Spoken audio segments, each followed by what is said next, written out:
Meus queridos irmãos, minhas queridas irmãs, os chineses dizem, por tradição, que nós nunca devemos voltar a um local onde a gente foi feliz.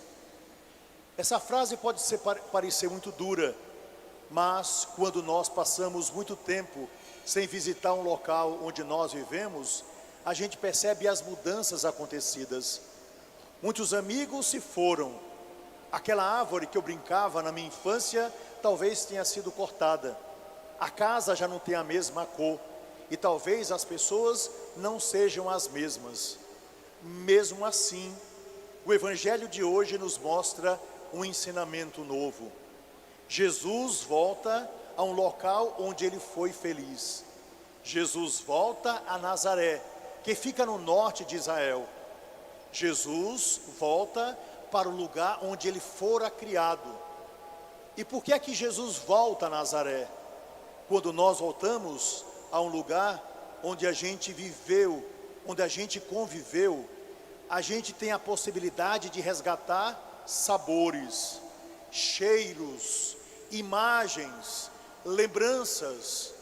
Quando nós retornamos à casa dos nossos pais ou dos nossos parentes, de algum modo nós nos reconhecemos naquele lugar, naquelas pessoas, naquela história. E Jesus, por causa disso, voltou a Nazaré.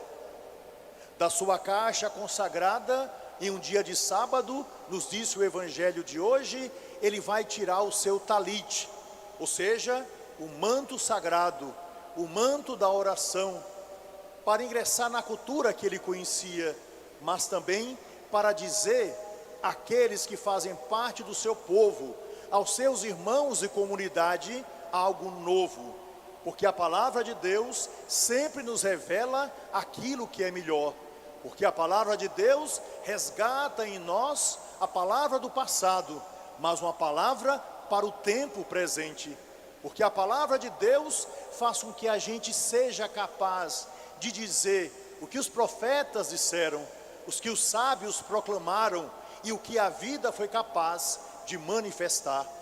Resultado, lá estava Jesus, e como nós sabemos através de uma outra passagem, lá estava também Maria, José e todos os irmãos da comunidade de Jesus, porque agora Jesus já era uma figura conhecida e as pessoas desejavam que Jesus, convidado, lhes dissesse uma palavra. Jesus põe o seu manto sagrado sobre a cabeça.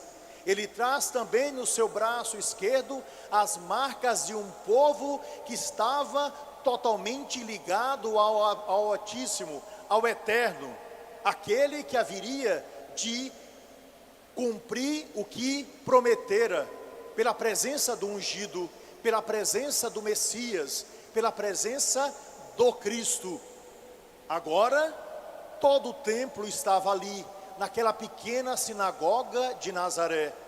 Agora estava ali o Senhor do templo, Jesus Cristo, para dizer uma palavra para aquele povo, povo humilde, povo esquecido, povo que desejava uma nova esperança para ter motivos para viver, motivos para comer, motivos para se levantar a cada dia e continuar a sua caminhada.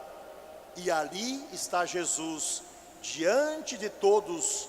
Abre o livro, é o profeta Isaías que vai lhe dizer uma palavra, e ao mesmo tempo Jesus vai proclamar através da língua que aquele povo sabia, o aramaico, aquilo que ele havia lido do hebraico. Assim, ele vai falar ao coração de todos, definitivamente, e ao nosso coração. Meus irmãos e minhas irmãs, o profeta disse: o Espírito de Deus está sobre mim. Jesus é ungido, ele me ungiu, Jesus é o Cristo. E o povo atento, aquele jovem que eles conheceram, aquele que um dia fora criança em Nazaré, para que aquela palavra fosse proclamada. E Jesus diz diante do povo: vim sim, para anunciar a boa nova aos pobres.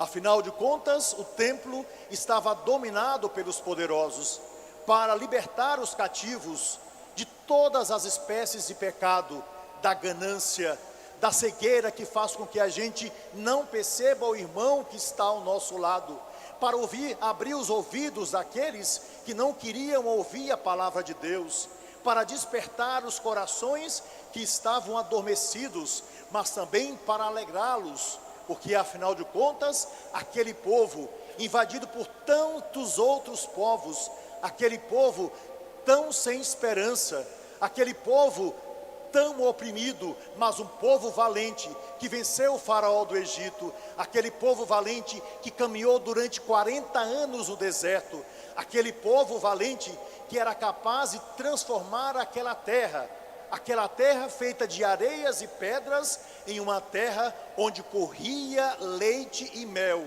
E eles acreditaram até o final que Deus lhes havia dado um presente, e de todos os presentes esperados, ali estava diante deles o maior, Jesus Cristo.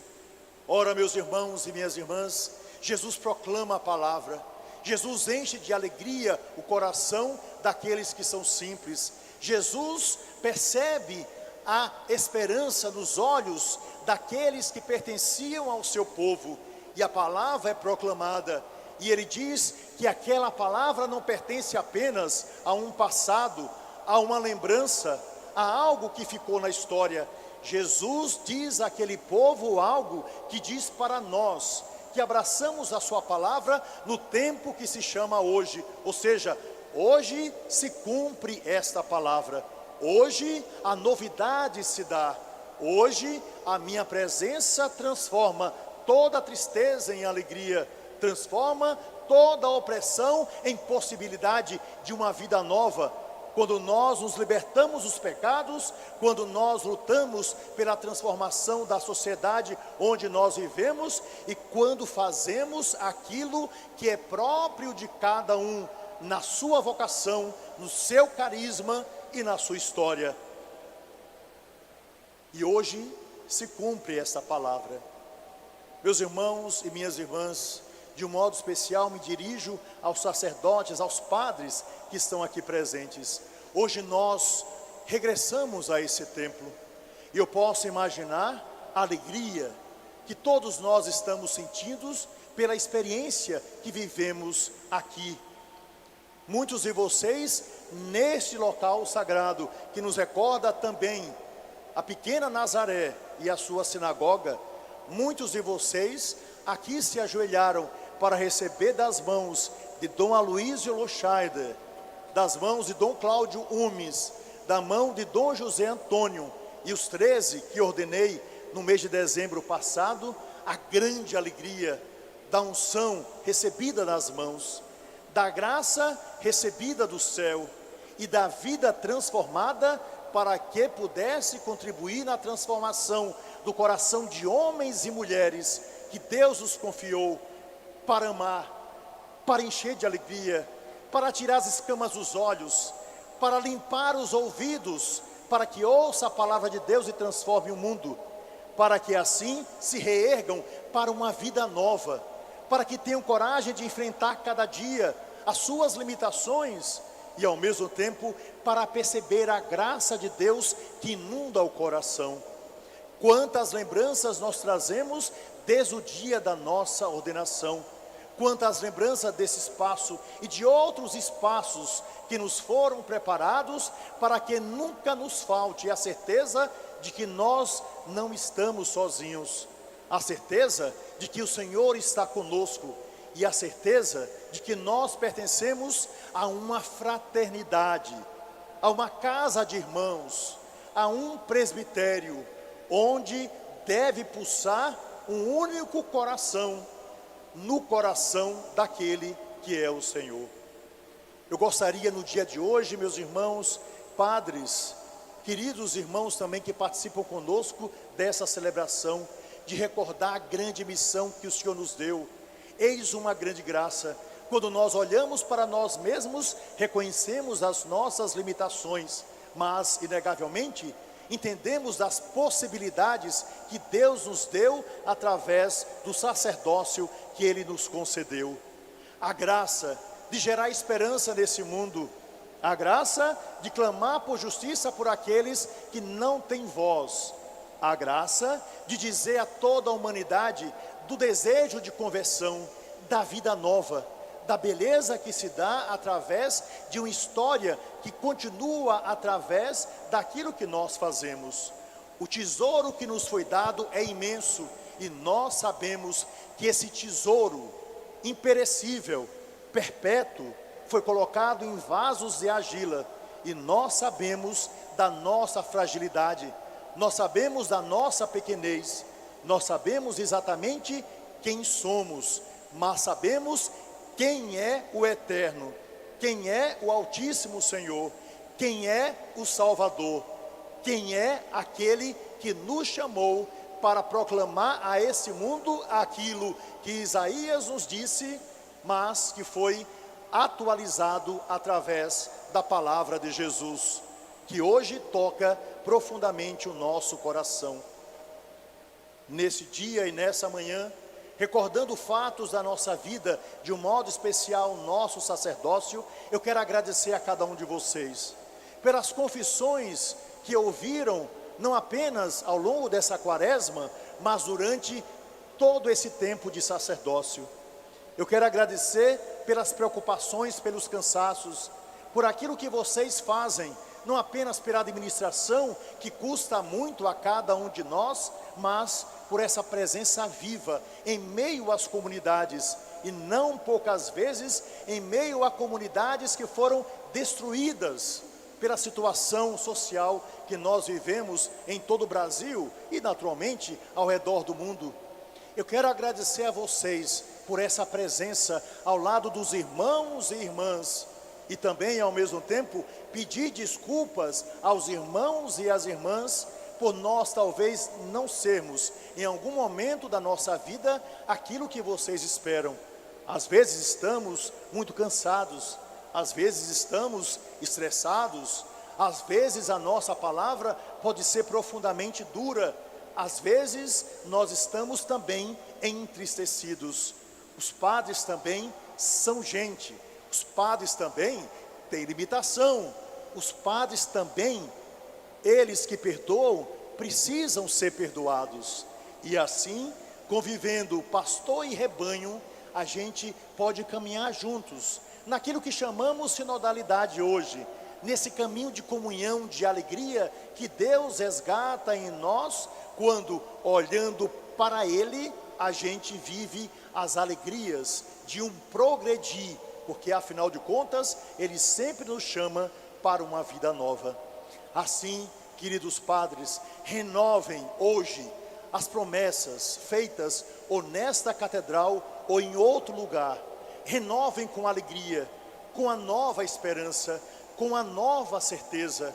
Renovem o seu sacerdócio com a convicção de que o Senhor necessita da sua vida, do seu testemunho, da sua coragem, da sua força, do seu corpo, da sua palavra, do seu sorriso, da sua vida. E peço a todos vocês, meus irmãos e minhas irmãs, nós todos que fazemos parte de um único povo de Deus, que amemos os nossos padres, aconselhemos os nossos padres, sejamos testemunhas para eles, e ao mesmo tempo pedimos que vivamos na unidade de uma família, que é capaz de reconhecer o seu Senhor e é capaz de ir adiante nesse projeto de vida que Ele colocou em nossas mãos. A vocês, queridos irmãos e irmãs, fiéis, leigos, eu digo, não fale do seu padre, fale com o seu padre, rezem pelo seu padre, dobrem os seus joelhos por aqueles que estão à frente da comunidade. Eles são ainda mais sentados, eles são ainda mais exigidos, eles se tornam ainda mais cansados pelas dores da vida, mas estão ali, Deus os colocou, Deus pediu através do bispo que eles fossem para aquela comunidade, podem ser transferidos, porém estão ali, naquele instante, naquele momento, para proclamar outra vez o ano da graça, a alegria para a libertação dos cativos, a beleza do alimento que é dado para os mais pobres, a esperança para aqueles que perderam essa grande alegria que Deus nos dá, e ao mesmo tempo para manifestar a fé que Deus colocou em seus corações, para que, vivendo a beleza da graça de Deus, eles possam transmitir aquele mesmo que eles trazem no mais profundo da alma.